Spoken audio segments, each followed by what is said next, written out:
Claire Westfield stepped out of her black Mercedes S-Class, smirking at the faded blue F-150 parked before Holt & Sons Auto Repair. Behind her, 50 luxury cars, Rolls-Royces, Bentleys, Maybachs lined Tunnel Road in a glittering convoy. 2 rows of bodyguards in black suits flanked her, earpieces glowing silently. Grayson Holt was bent under the hood of a Civic, looking up only for a second. Ivy sat on the truck bed, sketchbook open. Claire's voice cut the autumn air. "I didn't think anyone still drove these." Grayson wiped his hands, stepped out, said, "She built that engine herself." The convoy had left Charlotte at noon. Claire Westfield had just closed a $300 million partnership with the Al Rashid Holdings out of Dubai, a deal her late father had spent 8 years trying to secure and which she had delivered in 11 months. The 50-car procession behind her belonged to the Saudi delegation, 3 board members of Westfield Development Group, 4 lawyers from Skadden Arps, and her own personal security detail, 12 men, all former Secret Service, all armed. The plan was simple. Drive the delegation through the Blue Ridge foothills. Show them the future site of the Ridgeline Resort Project. Fly back to Manhattan from Asheville Regional by sundown. But 3 miles outside the city, her Mercedes hit a nail in the road. The front left tire blew with a sound like a rifle shot. Her driver radioed ahead. There was only one repair shop still open at 4 in the afternoon on a Tuesday in October. Holt & Sons. Claire had never, in 40 years of life, been inside a mechanic's garage. Her father had taught her how to read a balance sheet at 9, how to spot a bluff at 15, how to fire a man without raising her voice at 22, but he had not taught her about men who worked with their hands, because he had believed such men existed to be hired, not understood. When she stepped out and saw the old blue Ford truck, she laughed. It was a reflex, the kind of laugh that came from a place where beauty meant polished chrome and value meant a lease agreement. She did not mean it cruelly. She simply did not know any other way to look at it. Then the man under the Civic's hood looked up. He was tall, a little over 6 feet, with dark hair streaked early with gray at the temples, and forearms that told the truth of 30 years of real work. His flannel shirt was rolled to the elbows. A wedding band he no longer technically needed to wear hung on a chain around his neck. He looked at her for exactly 1 second. Then he went back to the engine. Claire was not used to being looked at for 1 second. The little girl on the truck bed kept drawing. She had her father's eyes quiet, careful, taking in everything and reporting nothing. "Ma'am." Her lead security officer, a man named Whitaker, stepped closer. "Should we call in a replacement vehicle? We can have you airborne in 90 minutes. Claire did not answer immediately. She was watching the man and the little girl. The way he worked without speaking. The way the child looked at him every few seconds just to make sure he was still there. "No, Whitaker. We wait." "Ma'am, the delegation. The delegation can stretch their leg." She walked toward the open bay. Her heels clicked on the concrete. Behind her, 50 engines idled in a line that stretched half a mile down Tunnel Road. The man under the hood did not look up again. The little girl on the truck bed did, and when Claire got close enough, the child turned her sketchbook around and said, very quietly, "You're not smiling in any of these." Claire stopped walking. The tire was fixed in 40 minutes. Claire paid in cash. Whitaker handed her the bills from his own wallet, because she had not carried cash since 1996. Grayson counted it once, nodded, and handed her a handwritten receipt on a page torn from a yellow legal pad. His handwriting was neat, engineering neat, the kind of handwriting that came from a man who had once drawn technical schematics for a living. Claire did not notice it then. She would later. When the convoy pulled away, Ivy stood on the truck bed and watched them go. Grayson watched his daughter, not the cars. That night at the Grove Park Inn, Claire could not sleep. She opened her laptop at 11:47 and pulled up the Westfield development file on the Tunnel Road corridor. 14 parcels, 13 owners ready to sell. One holdout, a man named Grayson Holt, age 40, widower, 1 daughter, registered business owner of Holt & Sons Auto Repair since 2022. The file Marcus Vaughn had given her said the man was a stubborn local mechanic who had inherited the shop from his late wife's father. Annual income, $47,000. No college degree listed. No military service. Nothing. But something was wrong. Claire had spent 20 years reading files. She knew when a file was trying to hide something. She pulled up his daughter's school enrollment records, public information in North Carolina. The girl's health insurance was listed as MIT Alumni Premium Platinum, a coverage plan available only to faculty, senior researchers, or doctoral alumni of the Massachusetts Institute of Technology. A mechanic from Asheville did not have that insurance. Claire typed his name into the MIT archive database. One result: a paper from 2015 cached by a Scholar's Mirror site. Holt, Grayson R., Ph.D., Principal Investigator, Next Generation Photovoltaic Efficiency Research, Department of Mechanical Engineering. Advisor to Helios Volt Systems, Cambridge, M.A. The MIT faculty page for him had been taken down in March of 2022. 2 months after his wife's death certificate was filed in Buncombe County, Claire sat back in her chair. She did not know this man. Not at all. The next morning, she drove back to Asheville alone. No convoy, no bodyguards. She told Whitaker she needed a day to think. She wore jeans, a pair she had not worn in 4 years, and a gray sweater. She looked, for the first time in perhaps a decade, like a woman instead of a corporation. Grayson was alone in the shop. Ivy was at school. A country station played low on an old radio. He looked up when the bell over the door rang. He did not look surprised. Mrs. Westfield. Miss. My father was the Westfield. He nodded. He did not offer her coffee. He did not offer her a chair. I want to ask you something, she said, and I want you to tell me the truth. All right. Why did MIT take your name off their website in 2022? Grayson was silent for a long time. He wiped his hands on a rag. The rag was old, older than Ivy, older even than his marriage. Then he said quietly, because I asked them to. Claire saw something in his face that she had not seen on a man in many years. Not anger, not pride. Grief. Still fresh. 3 years later. Still clean. She left without asking another question.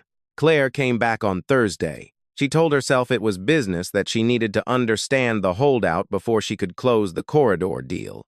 But she had left her briefcase at the hotel, and she had bought, on the way, a small box of colored pencils from a stationery store on Biltmore Avenue. 76 colors, carandache, the same ones she had used in art class at Spence School before her father had made her switch to economics. Grayson was at the middle school for a parent-teacher meeting. Ivy's art teacher had wanted to discuss the quality and intensity of the girl's recent drawings. An older woman was watching the shop.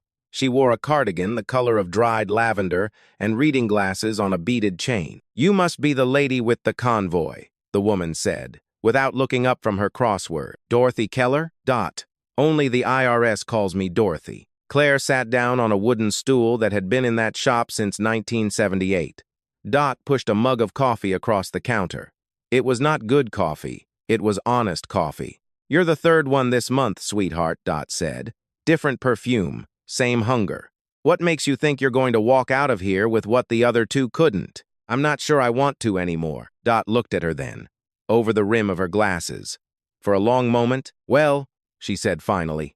That's a new answer. Ivy came in after school. Her backpack was too big for her. She saw Claire, stopped, and then slowly smiled. A small smile, the kind a 9-year-old gives a stranger she has decided, provisionally, not to fear. Claire slid the box of pencils across the counter. A real artist needs real tools. Ivy looked at her father's empty chair, then at then at Claire. She took the pencils. She did not say thank you in words. She turned to a clean page in her sketchbook and began to draw immediately. That was her thank you. Claire watched her draw. And then Ivy said, without looking up, my mom had a box like this. Daddy keeps it in the drawer under her picture. He never opens it, but he dusts it every Sunday. Claire did not know what to say. Ivy kept drawing. After a moment, she added, you smell like the department store. Not the bad part, the part where they sell the scarves. Laughed. The sound of a woman who had not laughed in some time. Grayson came back at 5:15.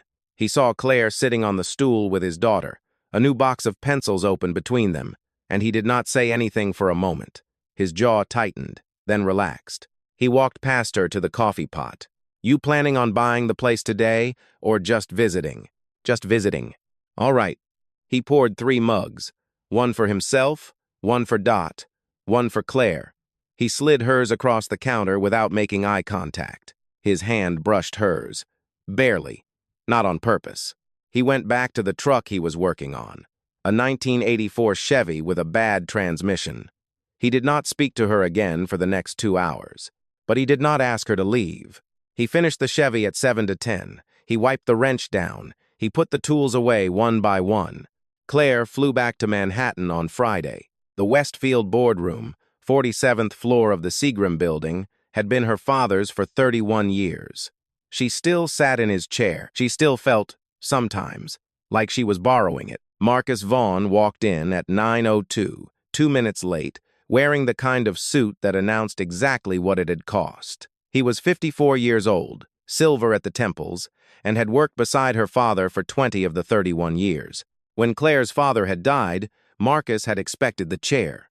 Her father had left it to her instead. Marcus had smiled at the reading of the will. He had been smiling ever since. "The Asheville situation," Marcus said, spreading a folder on the mahogany table. "I have a solution." Claire did not open the folder. "Go on. The Holt parcel is the last obstacle. We rezone Tunnel Road as high-density commercial. The new building code triggers retrofit requirements our mechanic friend cannot afford. In 6 months, the city pulls his operating license. He sells to us for whatever we offer. I have 2 members of the Asheville Planning Commission who are, shall we say, receptive. Receptive to what?" Marcus smiled. "To the reality of modern development." Claire looked at him for a long time. "No." Marcus stopped smiling. "I'm sorry?" "I said no. We're not rezoning. We're not bribing city officials. We're not starving a man out of his own shop. Claire, your father." "My father is dead, Marcus." The silence in the room had weight. Marcus stood up slowly. He buttoned his jacket. "Claire, with respect, you've been to Asheville twice. You spent 30 minutes with the man. If you're letting personal feelings, if you finish that sentence, Marcus, I will fire you on this floor, in this room, right now." He did not finish the sentence. He left. But as he was walking to the door, Claire saw it. The small, private smile. The smile of a man who had just been told no, and who was already writing his own answer. Her phone rang at 11:14 that night. A hospital number. Asheville area code. She picked up on the first ring. Dot Keller's voice. "Sweetheart, it's Ivy. She fell off the monkey bars at recess today. Broke her wrist. She's all right. Grayson's with her.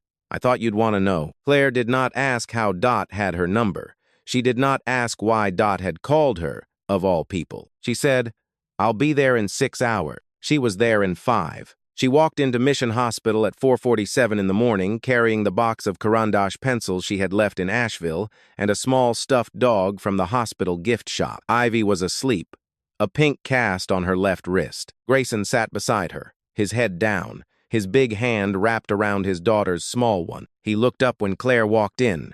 He did not speak, but something in his face, the exhaustion, the long grief, the private way a father breaks when his child is hurt, it broke open for half a second. And Claire saw it. She set the pencils and the dog on the bedside table. She sat down in the other chair beside him. She did not touch him. She just stayed. They released Ivy at noon. Grayson carried her to the truck, the old blue F-150, which started on the first turn of the key and drove her home. Claire followed in her rental. She did not ask if she could come. He did not ask her not to. At the house, a small 2-story craftsman on a half-acre lot with a sycamore tree in the front yard, Grayson laid Ivy on the living room couch, covered her with a quilt her mother had sewn, and made her grilled cheese the way Helena had taught him. Claire watched him work. He handed her a plate. He had made one for her, too. They ate at the kitchen table in silence. When Ivy fell asleep, Grayson took Claire out to the back porch. It was cold. He gave her one of Helena's old cardigans without explaining. It smelled of cedar and something floral that had faded years ago. Claire pulled it around her shoulders. It fit. Grayson came back with a folder. He set it on the small table between them. "I want you to see something." 3 letters. All on Westfield Development letterhead. All signed by Marcus Vaughn. The first was dated June. $180,000, 55% below market value. The second was dated August, 220,000, with a handwritten note at the bottom. Mr. Holt, I would strongly advise you to reconsider. The city's long-term zoning plans may not favor your continued operation. The third was dated September, 280,000. Final offer before zoning reassessment. Claire read all three. Her hand was shaking by the end of the second one. I didn't know. I believe you. Grayson, Marcus Vaughn came to the shop in August. Stood right where you stood the first time. He told me, and I'm quoting, Mr. Holt, there are two kinds of problems in this world, the kind that solve themselves, and the kind I solve. Then he got back in his car and drove away. Claire stood up. She walked to the edge of the porch. She looked at the sky. She breathed for a long time. Then she turned back. Grayson, I'm going to fix this. I don't know how yet, but I'm going to fix it. Don't make promises you can't keep, Claire. Then I won't make one. I'll just do it. He looked at her for a long time. Something in his eyes, some door that had been welded shut for 3.5 years moved half an inch. All right, he said. She left at 9 that night. In her car, on the dark mountain road back to the hotel, she pulled over at a scenic overlook and gripped the steering wheel with both hands and stared at nothing. For the first time in 20 years of running companies and closing deals and burying a father and losing a mother to Parkinson's, Claire Westfield put her forehead on the steering wheel and cried. Not loud, not long, just enough to wash something clean. When she sat up again, the mountains were still there, black against a sky the color of old pewter, and she understood she had crossed a line she would not uncross. Dot Keller's law office was in a converted Victorian on Charlotte Street. Claire arrived at 9 Monday morning. Dot was waiting. She had made tea, real tea, loose leaf, in a pot that had belonged to her mother, and she had set out 2 cups. Sit down, sweetheart. Claire sat. Dot studied her for a long moment over the rim of her glasses. Then she said, You want to know who Grayson Holt really is? Yes. Are you sure? Yes. Dot got up. She went to a filing cabinet behind her desk and she turned a small brass key. She took out a folder 3 inches thick. I have been keeping this, she said, for 3 years and 7 months. Grayson does not know I'm showing it to you. He would be very angry with me if he did. I am going to be angry with myself for a long time about this decision. But I have watched that man bury the love of his life, raise that child alone, turn down every offer that walked through that door, and slowly, very slowly die inside a little more every year. And then you showed up with 50 cars and a convoy of bodyguards and you laughed at his truck. And for reasons I cannot fully explain to you, Miss Westfield, I watched him look at you yesterday the way he used to look at her. And I decided that was worth breaking a promise for. She opened the folder. The Ivy Helena Holt Irrevocable Trust, established March 14, 2022, 6 weeks after Helena's death. Trustee, Grayson Robert Holt. Successor, Trustee, me. Beneficiary, Ivy, age 9, upon her 25th birthday. Claire was looking at a document that said, Current trust value $312 million. She stopped breathing. Grayson sold a company, Dot said quietly. Helios Volt, Solar Technology. He co-founded it in 2012 with a man he met at MIT. In 2019, Tesla bought it from him for $340 million. He kept $28 million to pay taxes, to pay severance, to donate to the Cancer Research Hospital at Duke, which had tried to save Helena and couldn't. The rest, every dollar of the rest, he put into this trust, locked for 16 years. He has not touched a penny. He will never touch a penny. Why? Because Helena asked him to. Dot took off her glasses, set them on the table. Helena was diagnosed in September of 2021. Stage 4 pancreatic cancer. They gave her 8 months. Grayson walked into Helios Volt the next morning and closed his office door for the last time. He spent every single day of those 8 months with her. When she was in the hospital, he slept on the floor beside her bed. When she could no longer walk, he carried her. He was with her when she died. Dot looked past Claire toward the window, and she had told him 2 weeks before the end. She said, Grayson, don't let our daughter grow up thinking money is who we are. Promise me you'll raise her with your hands, not with your bank account. and he promised. Claire could not speak. Dot closed the folder gently on the table. That's who he is, sweetheart. Now, what are you going to do about Marcus Vaughn? It took Claire 4 days. She did not sleep much. She hired a forensic accounting firm out of Washington that her father had once used against a rival. She had them audit every expenditure Marcus Vaughn had authorized in the last 6 months, every email he had sent, every phone call, log. She pulled favors from 2 federal prosecutors her father had golfed with. She had the Asheville Planning Commission's members quietly investigated by a private firm out of Raleigh. What she found made her sick. $75,000 to Commissioner Harold Pruitt, $75,000 to Commissioner Linda Carvey, both cash, both routed through a Shell LLC registered in Delaware, both documented in emails Marcus had been careless enough to send from his corporate account. There was more. There had always been more. Marcus had been doing this for years. On Friday morning at 10, Claire called an emergency meeting of the Westfield Development Group Board of Directors. Marcus Vaughn walked into the boardroom with a cup of coffee and a smile. He thought the meeting was about her. She let him sit down. Then she dimmed the lights. She turned on the projector. She showed them everything. The emails, the wire transfers, the audio recording of Marcus in a steakhouse in Charlotte telling Commissioner Pruitt, in his own voice, "We own this one, Harold. Tell the zoning board to do what we need them to do." The photographs of cash being handed across a table at the Grandover Resort. And then at the end, she put a single photograph on the screen. Grayson Holt, 33 years old, standing in a Tesla press conference in 2019. A check for $340 million superimposed behind him. The boardroom was silent. Claire stood up. "This man," she said, pointing at the screen, "is the man Marcus has been trying to rob for 6 months. This man sold a company for more than our entire 2024 revenue. This man has never once told anyone in Asheville who he is, because he promised his dying wife he would raise their daughter as a normal child. Marcus called him a stubborn local mechanic. Marcus tried to bribe a city to take his wife's garage away from him." She turned to face Marcus. "Marcus Vaughn, you are terminated for cause, effective immediately. Security is waiting outside. The FBI has been briefed. The SEC has been briefed. The North Carolina Attorney General has been briefed. You will not leave this country. You will not touch the assets of this company. You will spend the next decade, if I have anything to say about it, in a federal facility in Pennsylvania." Marcus did not smile this time. The board voted. 7-2. Marcus was escorted out. Claire flew to Asheville that afternoon. She arrived at Holt & Sons at sunset. Grayson was closing up. He had an oil rag in his back pocket and a streak of grease on his cheek. Ivy was coloring on the floor, her cast propped on a pillow.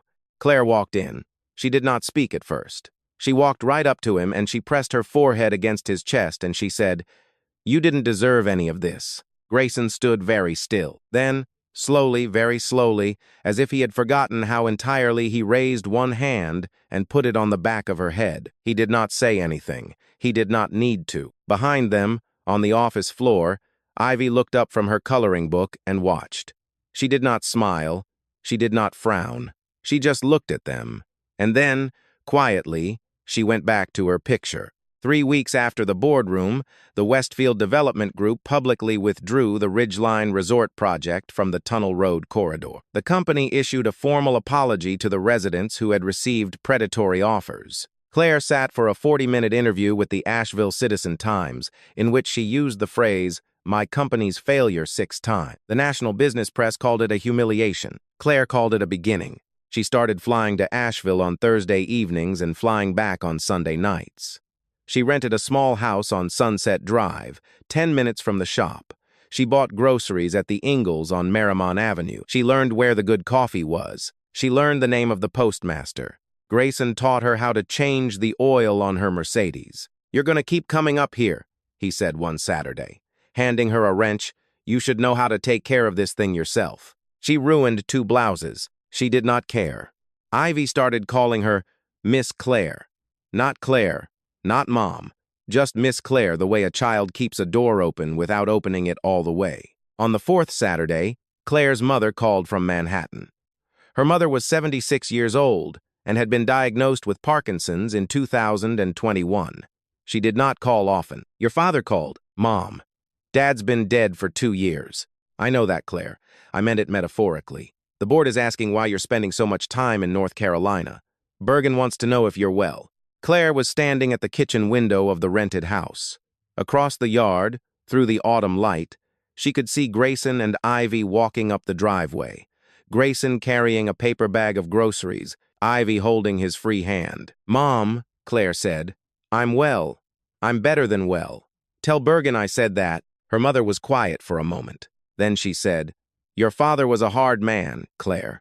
I loved him, but he was hard. If you have found a softer one, do not let him go. Do not make my mistake. Claire's eyes were wet before she hung up. That night, after Ivy went to bed, Grayson and Claire sat on the front porch of her rental with a bottle of Evan Williams and 2 glasses. He said, Why are you really still here, Claire? She did not answer for a long time. When she did, she said, Because for 20 years I ran a company my father built by being harder than anyone else in the room. And then I walked into your garage and laughed at your truck, and you looked up for 1 second, and you did not flinch. And I have been trying, ever since, to understand how a man can be that quiet and that whole at the same time. Grayson looked at the road. I can't give you what you're used to, Claire. I'm not asking for what I'm used to. He was silent for a long time. Then he reached across the small space between their chairs and laid his open hand, palm up, on the arm of her chair. She put her hand on top of his. They did not say anything else. The old blue truck sat in her driveway, cooling, ticking in the dark. 1 week before Christmas, Dot Keller called Grayson to her office. She had been waiting for the right moment for 3 years and 10 months. She believed, now, that the moment had come. She handed him an envelope, sealed, cream-colored. His name on the front, in Helena's handwriting, the same handwriting that had signed their marriage certificate, their daughter's birth certificate, her own last will and testament. Grayson took the envelope home. He did not open it alone. He waited until Ivy was asleep. He poured 2 glasses of bourbon, neat. He called Claire from her rental. She came. They sat at the kitchen table. The sycamore branches scratched the window in the December wind. He opened the envelope with his wife's silver letter knife, a wedding gift from her mother, and he unfolded the single page, and he read it aloud. His voice did not break until the 3rd line, and then it did not recover. Grayson, if Dot has given you this, it means you have let someone in again. Good. That means you listened to me after all. You were always afraid that loving a second woman would mean betraying the first. It will not. Love does not divide, my love. It multiplies. A father does not love his second child less than his first, and a widower does not love his second wife less than the one he buried. The heart, like the engine of our truck, is built to run for more miles than we think. You gave up a company worth hundreds of millions of dollars because I asked you to stay with me. You did it without a second's hesitation. I want you to know, now, that I understood the cost of what you gave up. I understood all of it, and I am asking you, one last time, for one last thing. Do not give up on your own happiness because you gave your first happiness to me. Take care of Ivy, take care of yourself. And if there is a woman, whoever she is, who has walked into your garage and made you look up for more than 1 second, give her the same devotion you gave me. She will have earned it, because anyone you choose after me will already be worth choosing. The truck still runs because you kept taking care of it. Do the same for your heart. I loved you, Grayson Holt. I love you still. I will love you after. Hat. Grayson put the letter down on the table. He put his face in his hands. Claire did not move. She did not reach for him. She understood, with the precision of a woman who had finally learned something in 40 years, that this grief did not belong to her and would not be touched by her. She just stayed. After a long time, Grayson lifted his head. His eyes were red. His face was wet. He looked at her. He said, "She would have liked you." Claire reached across the table. He let her take his hand. Outside, it began to snow. The first snow of the season, slow and quiet, falling on the old blue truck in the driveway. April. 6 months after Claire Westfield had first stepped out of a Mercedes S-Class with 50 cars behind her and laughed at a faded blue Ford truck. The dogwoods were blooming on Tunnel Road. The mountains were green again. The shop was busier than it had been in years, because a national business magazine had run a profile in February titled "The Mechanic Who Turned Down a Hostile Takeover." He turned most of them away. He only took the locals, the old customers, and the occasional stranger whose car broke down on the parkway. He still charged $47 an hour. He still took cash. He still gave handwritten receipts on yellow legal paper. Claire had not moved to Asheville. She still ran Westfield Development from Manhattan. She had restructured the company around a new model community-partnered development, which the financial press had initially mocked and was now, 18 months later, beginning to imitate. She flew to Asheville every Thursday evening. She flew back every Sunday night. She had her own key to the house with the sycamore tree. One Saturday morning in April, Grayson took Claire and Ivy out to the small garage behind the house. He had been working on something in there for 6 months. Since the night they read Helena's letter, he pulled back the tarp, the F-150. The old blue truck, rebuilt.